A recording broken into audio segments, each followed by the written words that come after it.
хто нам дасть гроші і звідки їх брати? Ну, я думаю, що на 26-27 рік в нас же ж гроші є. Теоретично. Ми ще не отримали. Звісно, ми будемо отримувати частинами, власне, в бюджет, на зброю будуть давати. Там на зброю, так, ми ж кажемо не про зброю. Це ж кажемо якраз по воєнний період. В тому дивіться, там будемо, ну, на 27 рік там же ж теж частина виділяється, значить будемо виконувати реформи. Якщо реформи виконувати не будемо мати грошей, тоді Володимиру Зеленському, там, Руслану Стефанчуку, я не знаю, Юлії Свериденко, якщо вона до того часу залишиться ще прем'єр-міністром, треба буде виходити до людей і казати, в нас немає грошей на пенсії і так далі, тому що ми не проголосували те-то, те-то, те-то. Ну тут не вийде, розумієте, в кущі. От я зараз спостерігаю за цією історією з посилками, ну слухайте, ну це ж якийсь треш. Це треш. Намагаються депутатів зробити крайніми. Так, я розумію, і при цьому, знаєте, я прекрасно розумію депутатів, от чесно. Я спілкувався з багатьма зі «Слуги народу» в тому числі, і вони кажуть, ну слухайте, ну це вже ненормально просто. Вони самі вигадали історію, самі цю історію запропонували МВФу, отримали на це благословення президента, який, я так розумію, не сильно вчитувався в те, що йому там казали. Сказали просто, що ми знайшли там 40-90 мільярдів гривень, там, да, і треба те-то і те-то зробити. А тепер, коли депутатів хочуть зробити крайніми, депутати, очевидно, не хочуть під цим підписуватися. Але я зараз навіть не про це. Да, там будуть якось шукати можливості, голосувати і так далі.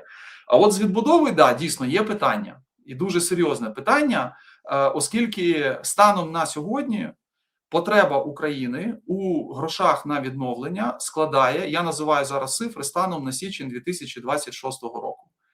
На секундочку вдумайтеся, мінімум 588 мільярдів. Мінімум 588 мільярдів. Дехто називає суму 650, 660 мільярдів фігурує.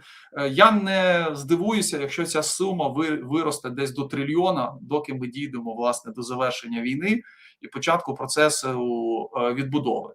І отут дійсно тоді момент. Якщо, наприклад, Європа буде мати якісь застереження щодо там перебування Зеленського на посаді, їм прийдеться ж якось і застереження висловити, розумієте? Тому що, з іншого боку, якщо вони це зроблять публічно, це може бути розцінено як втручання в внутрішні справи. Водночас, я переконаний, що є багато європейських країн, які нічого проти Зеленського не мають. В них просто є якісь свої інтереси, і вони не бачать проблем, якщо він залишиться президентом, тому що вони отримають чи отримали вже гарантії, що їхні країни, підприємства з їхніх країн, візьмуть безпосередню участь в відбудові за європейські гроші. Тобто є і такі історії. Тому тут, знаєте, дуже складний такий момент. Зрозуміло, що зовнішній фактор, він буде відігравати певну роль, але, знаючи Володимира Олександровича, я не здивуюся, що він це може собі ще й на користь викрутити, розумієте? В такому плані, що от вони там не хочуть, щоб я залишився президентом, тому що я ж їм говорив в обличчя, хто вони такі і чому вони не допомагають Україні. Тому от підтримайте мене, щоб на зло їм. Може бути і такий варіант. От на секундочку уявіть, і знаючи значну частину там наших співгромадян, їм може таке гасло зайти. Вони проти, значить ми за. Врешті-решт, ця ж історія єднання довкола прапора, вона вже мала місце і вона непогано спрацьовувала після історії в овальному кабінеті, і багатьох інших речах, які є важливими там для України. Погоджуюсь. Єдине, що можу сказати, що важливо, як все буде закінчуватись, на якій ноті, бо це для багатьох буде, скажімо так, головним маркером. Але де гроша? Давайте відверто, там і влада. Де влада, там і корупція. І які перспективи наших антикорупційних органів? Вони залишаться як є. Хочу нагадати, що в наступному році буде новий конкурс на голову очільника САП. І я впевнений, що ця влада буде його саботувати як може і намагатися проштовхнути нову людину. Хочу нагадати, що є питання до очільника НАБУ, в якого є там цікава історія з кейсом, коли він був засуджений, мав сісти за грати за те, що скуповував голоси для Батьківщини, але знайшов людину з дитиною і сказав, що це його дитина, потім сказав, що це не його дитина, але строку уникнув.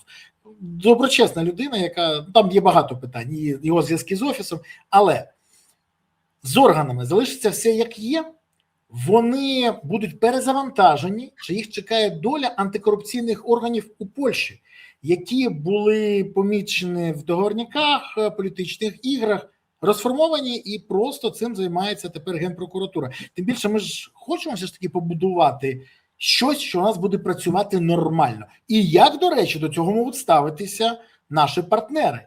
Тому що я неодноразово чув, що в них теж є питання до антикорупційних органів, і вони, до речі, вважають, що варто перезавантажувати. Я так скажу, органи працювати будуть. Так. Скоріше за все, вони будуть перезавантажені, принаймні частина.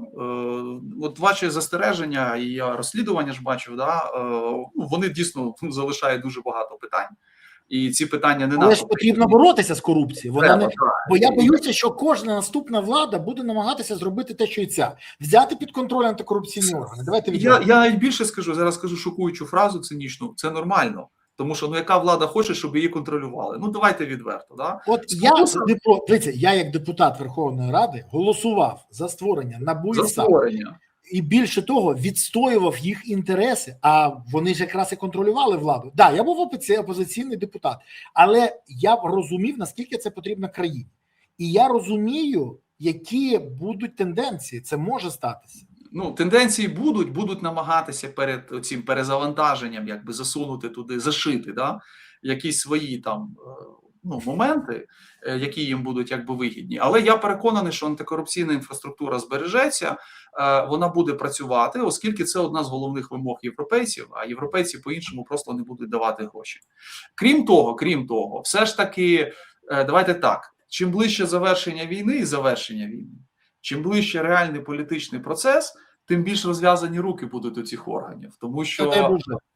А чому? Тому що влада ж просто почне думати, як залишитися владою, почнеться політична боротьба, менше уваги на них. І от вони цим, до речі, періодом можуть непогано скористатися. Я маю на увазі скористатися з точки зору виконання своїх професійних обов'язків.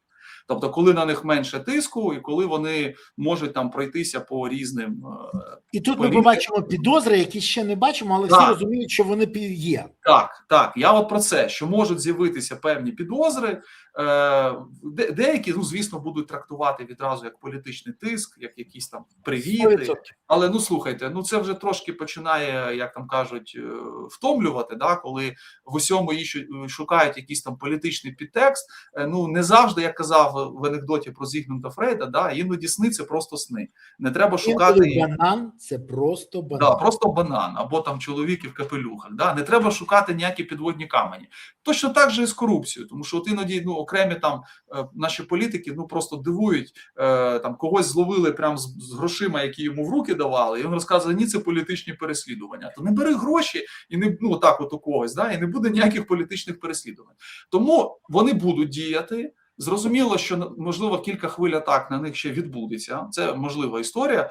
Простий приклад, зараз же уряд подав антикорупційну стратегію, і там забув вписати, очевидно, що стратегія повинна пройти через парламент. В парламенті за неї візьмуться. Зараз її почитають ще десь там наші партнери, в них теж будуть застереження. Я просто завжди дивуюся в такій ситуації, от на біса ви на рівному місці створюєте проблеми. А потім будете пояснювати, що ми не це хотіли, нас не так зрозуміли. До речі, потім пояснювати це повинен нашим партнерам навіть президент. Да? Його питають, а навіщо це? А йому навіть іноді нема чого сказати, бо він або не знає, або йому цю історію по-іншому подали.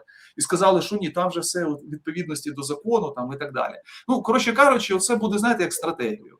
Накати якісь там, спроби щось поміняти, але вони встоять, тому що поки що в них є і великий суспільний запит. І суспільство, я думаю, от ми ж не повинні забувати про фактор суспільства.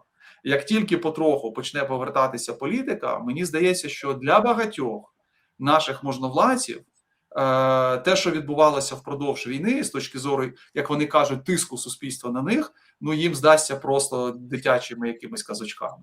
Там почнуться реальний тиск в межах закону але такий, від якого їм надзвичайно складно буде відбитися. Тому декому треба подумати, чи є сенс взагалі продовжувати політичну кар'єру, а чи не є сенс тихонечко в лісу йти, доки в них буде можливість. Ну реально, ну от Погоджуюсь. буде знов таки, буде оцей люфт, коли хтось, якщо пропаде, може його і шукати не буде. Тому що просто буде не до цього. Але ну скільки скористається цією можливістю, чесно кажучи, питання. Подивимось, скільки у нас розумно.